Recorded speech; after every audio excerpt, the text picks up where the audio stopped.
தமிழக அரசு மருத்துவமனைகளில் முதன்முறையாக கோவை அரசு மருத்துவமனையின் இருதயவியல் துறையில் நவீன பேஸ்மேக்கர் இதய நோயாளிக்கு வெற்றிகரமாக பொருத்தப்பட்டுள்ளது. ஏதோ ஒரு எண்ணத்தை மையமாக வைத்து இந்த ஆட்சிக்கு ஒரு அபாயத்தை உருவாக்க நினைக்கின்றனர். மதுரை பழங்கானத்தத்தில் நடந்த போராட்டம் தேவையற்றது. பாஜக தலைவர்கள் ராஜா, அண்ணாமலை போன்றவர்களுக்கு சொல்லிக் கொள்வது என்னவென்றால், முதலமைச்சர் எங்களை கொஞ்சம் அடக்கி வாசிக்க சொல்லியிருக்கிறார். வட மாநிலங்களைப் போல் இங்கும் கலவரத்தை ஏற்படுத்த நினைக்கிறீர்கள். உங்கள் எண்ணம் தமிழகத்தில் ஈடேறாது. தேவையானால் முதலமைச்சர் இரும்பு கரம் கொண்டு அடக்குவார். இந்த பிரச்சனை வாயிலாக தேர்தலில் லாபம் பார்க்க பாஜக துடிக்கிறது. ஆனால் வரும் தேர்தலில் அவர்களுடைய வாக்கு சதவீதம் 0 அடைந்தாலும் ஆச்சரியப்படுவதற்கு இல்லை. பழனி தைப்பூசத்திற்கான ஏற்பாடுகள் சிறப்பாக நடந்து வருகின்றன. தினசரி 20,000 பேர் என 10 நாட்களுக்கு 2 லட்சம் பேருக்கு அன்னதானம் வழங்கும் நிகழ்ச்சி தொடங்கி வைக்கப்பட்டுள்ளது என்றும் அமைச்சர் சேகர்பாபு பேசியுள்ளார். தமிழகத்தில் அரசு ஊழியர்கள், ஆசிரியர்களுக்கு பழைய ஓய்வூதிய திட்டம் அமல்படுத்த வேண்டும் என்ற கோரிக்கை வலுத்துள்ள நிலையில், பழைய பங்களிப்பு ஒருங்கிணைந்த ஓய்வூதிய திட்டங்கள் குறித்து விரிவாக ஆராய மாநில அரசு குழு அமைத்துள்ளது. இது பழைய ஓய்வூதிய திட்டத்தை அமல்படுத்துவதன் நோக்கத்தை திசை திருப்பும் என கூறி அரசு ஊழியர்கள், ஆசிரியர்கள் அதிருப்தி தெரிவித்துள்ளனர். இதன் எதிரொலியாக ஆசிரியர்கள் வாட்ஸ்அப் குரூப்பில் புழுக்கள் கூட 4 அடி நகரும், திமுக ஆட்சியில் அமைக்கப்படும் குழுக்கள் நகராது என்று ஆதங்கத்தை வெளிப்படுத்தி சமூக ஊடகங்களில் வைரலாக்கி வருகின்றனர். தமிழகத்தில் 2021ஆம் ஆண்டு சட்டசபை தேர்தலில் திமுகவின் முக்கிய வாக்குறுதியாக ஆசிரியர், அரசு ஊழியர்களுக்கு பழைய ஓய்வூதிய திட்டம் அமல்படுத்தப்படும் என்று அறிவிக்கப்பட்டது. அதை நம்பி அந்த தேர்தலில் ஒட்டுமொத்த ஆதரவையும் அளித்து திமுக வெற்றிக்கு அரசு ஊழியர்கள் முக்கிய பங்காற்றினர் என்பது குறிப்பிடத்தக்கது.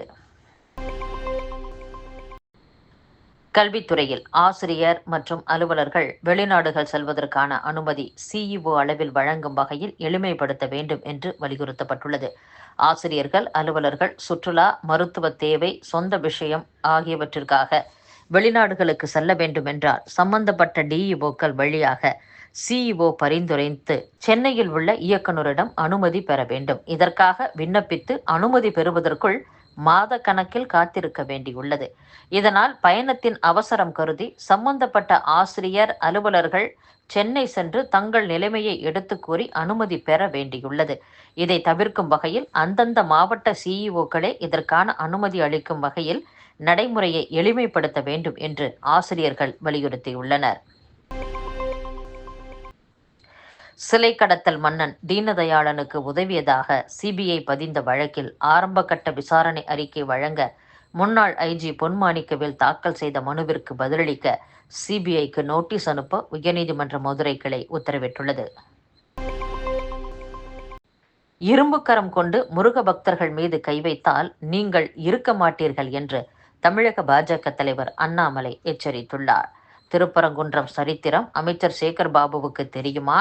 கடந்த 1926ஆம் ஆண்டு இதே பிரச்சனை வந்தபோது அங்கிருந்த சப் ஜட்ஜி அளித்த தீர்ப்பில் திருப்பரங்குன்றம் கோவில் எந்த சந்தேகமுமின்றி தேவஸ்தானத்திற்கு சொந்தமானது, நிலங்கள் கோவிலுக்கு சொந்தமானவை என தெளிவாக கூறப்பட்டுள்ளது.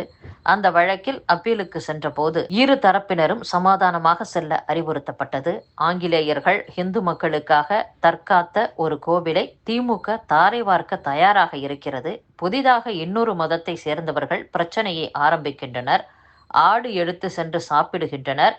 ஒரு எம்பி மீது நடவடிக்கை எடுக்க துப்பு இல்லை. இரும்பு கரம் கொண்டு அடக்குவோம் என அமைச்சர் ரகுபதி சொல்கிறார்.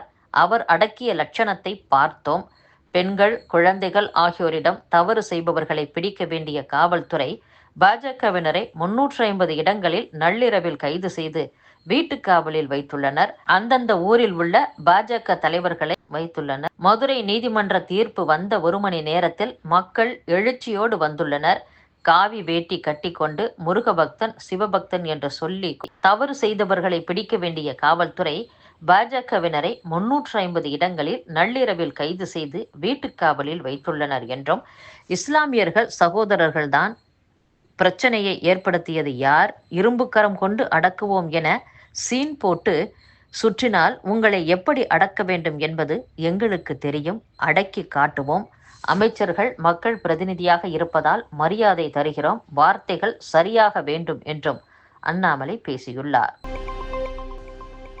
திருப்பதி வெங்கடாச்சலபதி திருக்கோவிலில் உண்டியல் காணிக்கை தொகையாக கடந்த டிசம்பர் வரையிலான 34 மாதங்களாக ஒவ்வொரு மாதமும் 100 கோடிக்கும் மேல் வருவாய் பெறப்பட்ட நிலையில் கடந்த ஜனவரி மாத உண்டியல் காணிக்கையாக 106.17 கோடி ரூபாய் பெறப்பட்டுள்ளதாக கூறப்படுகிறது. கடந்த ஆண்டில் மட்டும் 2.55 கோடி பக்தர்கள் திருமலைக்கு வருகை தந்துள்ளனர். அவர்களிடமிருந்து பெறப்பட்ட உண்டியல் காணிக்கை 1365 கோடிக்கும் மேல் என்பது குறிப்பிடத்தக்கது. காஷ்மீரின் பாராமுல்லா மாவட்டத்தில் பயங்கரவாதிகளால் பதுக்கி வைக்கப்பட்டிருந்த ஆயுதங்களை பாதுகாப்பு படையினர் கைப்பற்றியுள்ளனர்.